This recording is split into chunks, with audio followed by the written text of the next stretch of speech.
Empires don't just fall because of war. They fall when they can't sustain themselves, when they can't produce enough, when they can't distribute enough, and when they can't adapt. Because no matter how powerful you are, if your system doesn't work economically, it eventually collapses. And under Joseph Stalin, the Soviet Union built an economy that looked powerful, but in reality struggled to function. Now, Stalin inherited a country that was behind. After Lenin, the Soviet Union was still largely agrarian. Mostly farms, limited industry, and weak compared to Western powers.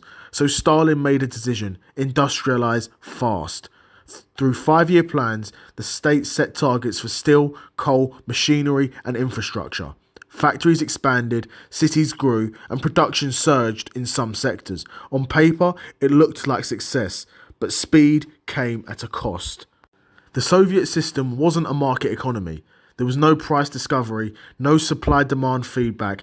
Everything was planned from the top. Officials decided what to produce, how much to produce, where it would go, and the problem, the economy, is too complex to be perfectly planned. Without real-time feedback, shortages appeared, surpluses piled up in the wrong places, and quality suffered.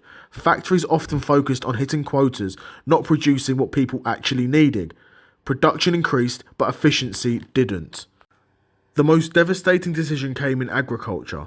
Stalin forced collectivization. Private farms were merged into state-controlled farms. The idea was increase efficiency, control food supply, and fund industrialization. But in reality, farmers lost incentives, livestock was destroyed, and production collapsed. This led to catastrophic famines, including the Holodomor. Millions died. The system didn't just fail to produce enough food, it actively disrupted the people who knew how to produce it. In a market economy, good performance equals reward, and bad performance equals loss. In Stalin's system, failure could mean punishment, and success meant more unrealistic targets. So people adapted. They inflated numbers, cut corners, focused on survival, not efficiency. The system didn't reward truth, it rewarded compliance. The Soviet Union wasn't designed to be profitable in a capitalist sense. It didn't prioritize profit, consumer demand, or wealth creation. Instead, it prioritized production quotas, state control, and industrial output.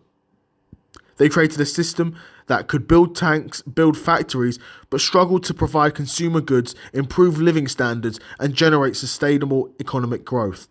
It could project power, but struggled to generate prosperity.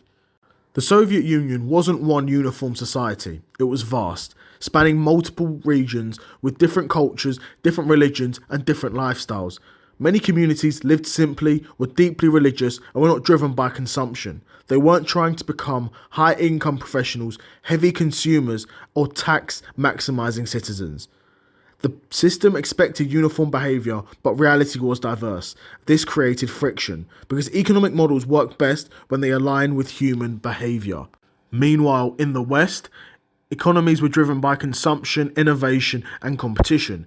People were incentivized to earn more, spend more, and produce more. This created economic growth, tax revenue, and reinvestment. The Soviet model lacked that engine. It didn't fail because people didn't work, it struggled because the system didn't adapt. For decades, the Soviet Union maintained the image of strength, military powers, space achievements, and global influence. But underneath, the system was under strain, because long-term strength requires efficient production, adaptive systems, and aligned incentives. And without those, even powerful systems weaken. Stalin built a system designed for control, speed, and power, but not for sustainability. Because empires don't last on strength alone, they last on systems that work. And when those systems break, everything built on top follows.